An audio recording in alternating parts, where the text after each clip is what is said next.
بسم اللہ الرحمن الرحیم۔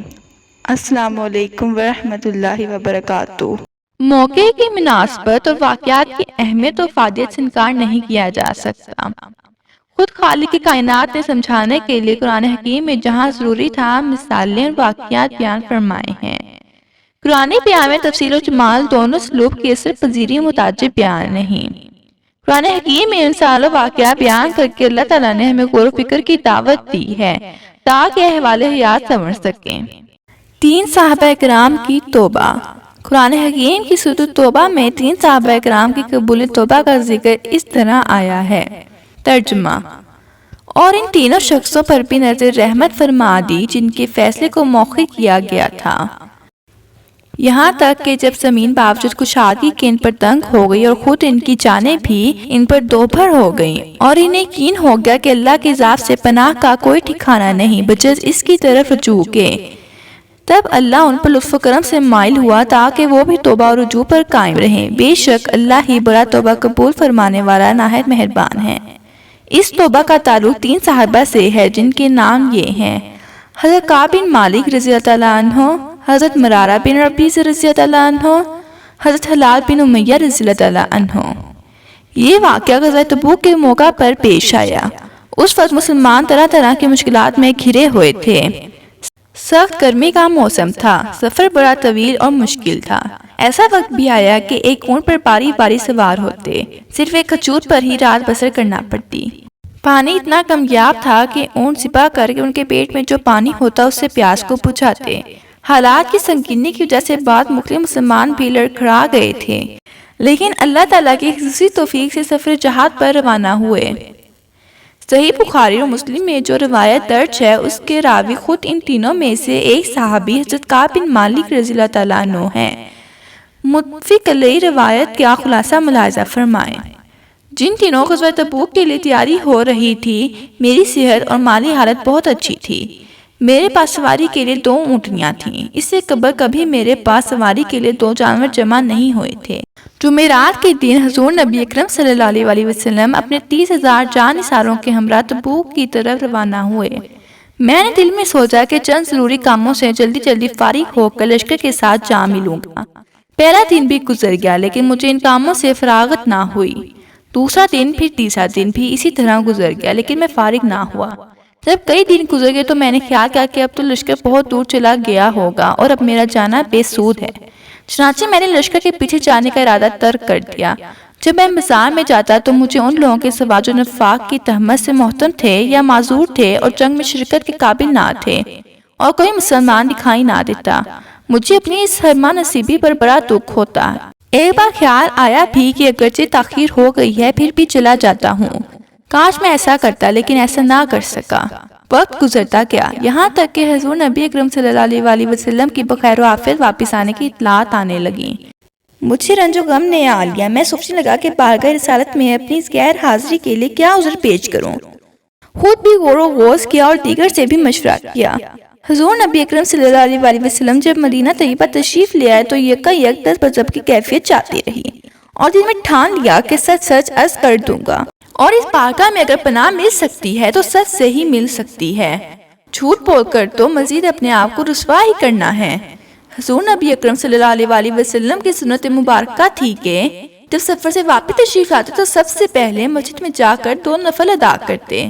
اس کے بعد حضرت خاتون جنت رضی اللہ عنہ کے ہاں قدم رنجہ فرماتے اور اس کے بعد ازواج محترات کے ہجروں کو زینت بخشتے۔ جب حضور نبی اکرم صلی اللہ علیہ وسلم مسجد تشریف لے آئے اور نفلوں سے فارغ ہو کر بیٹھے تو منافقین گروہ در گروہ حاضر ہو کر جھوٹے بہانے پیش کرنے لگے۔ حضور نبی اکرم صلی اللہ علیہ وسلم ان کے باطن کو اللہ تعالیٰ کی بارگاہ میں تفویض کر کے ان کی ظاہری عذر داریوں کو قبول فرما لیتے۔ مجھے بھی بعض لوگوں نے ایسا ہی کرنے کا مشورہ دیا، لیکن میں نے خدمت اقدس میں حاضر ہو کر اپنی حرمہ نصیبی کی سچی سچی داستان عرض کر دی۔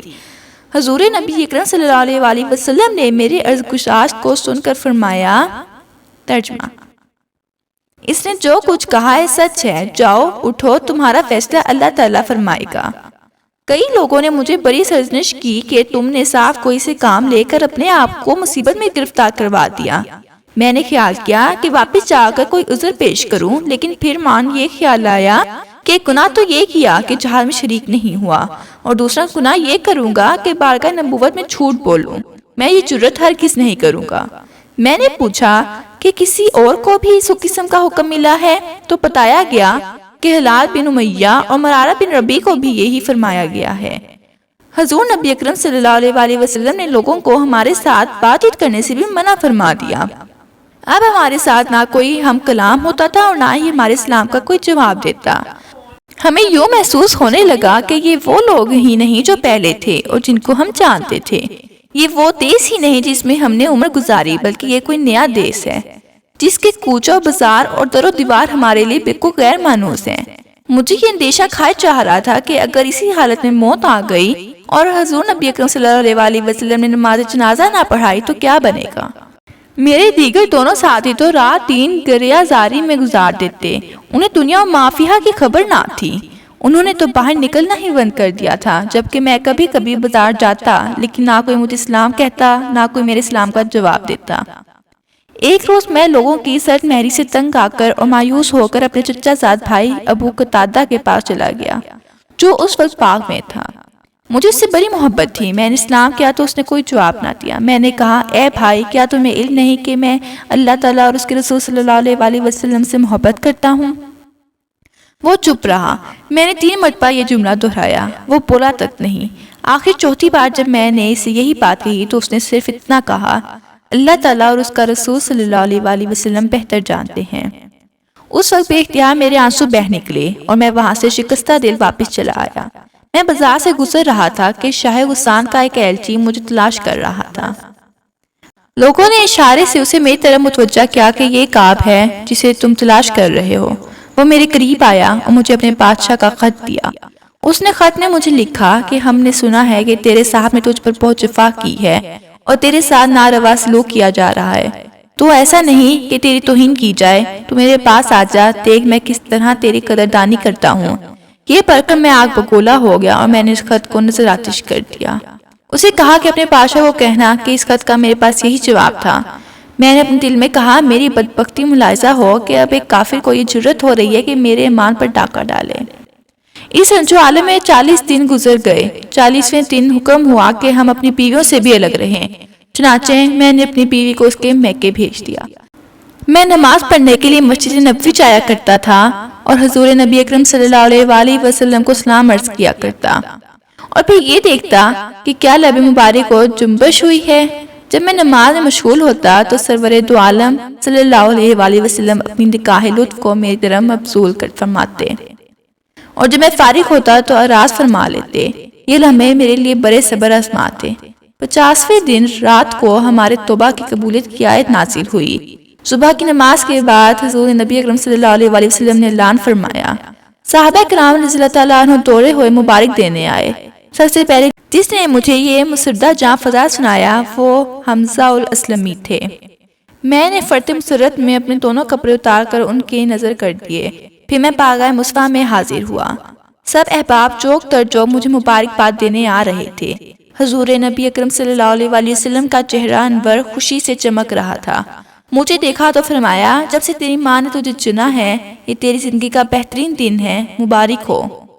یہ ان 3 پاک بازوں کا ذکر ہے جنہوں نے منافقوں کی طرح اللہ کے رسول صلی اللہ علیہ وسلم کی جناب میں جھوٹ بولنے کی گستاخی نہیں کی، اور آخر کار اللہ تعالیٰ کی نگاہ لطف و عطا ان کی طرف مائل ہوئی اور ایسا ابر رحمت بخشا کہ قیامت تک ان کی توبہ کا ذکر متن قرآن بن گیا۔ سبحان اللہ العظیم۔